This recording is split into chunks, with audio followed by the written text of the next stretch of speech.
मैत्रिणींनो, रुचिरा खव्यामध्ये तुमचं मनापासून स्वागत आहे। आज आपण करणार आहे बीटाचा भात। आपण आता बघूया बीटाच्या भातासाठी लागणारं साहित्य। आता बघा, आपण हा कांदा चिरून घेतलाय, कढीपत्ता घेतली, मोहरी चिरून घेतली, मिरची घेतली आणि बीट किसून घेतले आणि भात घेतलाय आपण आणि लिंबाचा रस, मीठ आणि लसूण। आता आपण तेल तापत ठेवले, मोहरी जिरं टाकूया, तडतडते आपण कांदा आणि कढीपत्ता टाकूया, छान त्याची परतून घेऊया। मिरच्या टाकूया त्यात आणि लसूण टाकूया।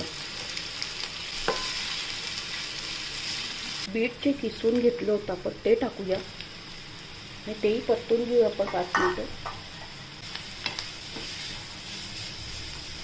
आपण झाकण ठेवूया। आता आपण झाकण काढूया। आपण भातात मीठ टाकले असल्यामुळे आपण ह्याच्यात त्या बेतानेच आपण ह्याच्यात मीठ टाकायचं। आपण लिंबाचा रस टाकूया। आता भात टाकूया आपण। आता परतून घेऊ आपण सगळं, छान परतून घेऊ बघा आपण। आता ते आपण झाकण ठेवूया 2 मिनिटं। आता आपण झाकण काढूया। एकदम बघा, बघताच क्षणी खायची होईल असा एकदम छान लाल चुटुक असा बिटाचा भात रेडी आहे। असा बिटाचा भात रेडी आहे, झटपट होणारा आणि हेल्दी पौष्टिक आहे।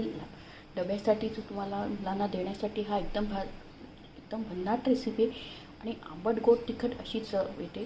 तुम्ही मिरच्या जास्त का टाकणार, कारण की असा गोड असतो चवीला, त्यामुळे बॅलन्स होण्यासाठी मी लिंबाचा रस आणि मिरच्या जास्त टाका। तुम्हाला लहान मुलांना करायचं असेल तर मिरच्या कमी टाका। अशा पद्धतीने तुम्ही बिटाचा भात नक्की करून बघा, पौष्टिक आहे। आणि आपल्या चॅनलला जास्तीत जास्त फ्रेंड सर्कलमध्ये शेअर करा। रेसिपी आवडल्यास लाईक आणि सबस्क्राईब अवश्य करा। लवकरच भेटूया अशाच नवीन नवीन रेसिपी तुमच्यासोबत। तोपर्यंत मस्त खा, आनंदित राहा आणि स्वस्त राहा। मला असाच सपोर्ट आणि प्रोत्साहन देता। थँक्यू।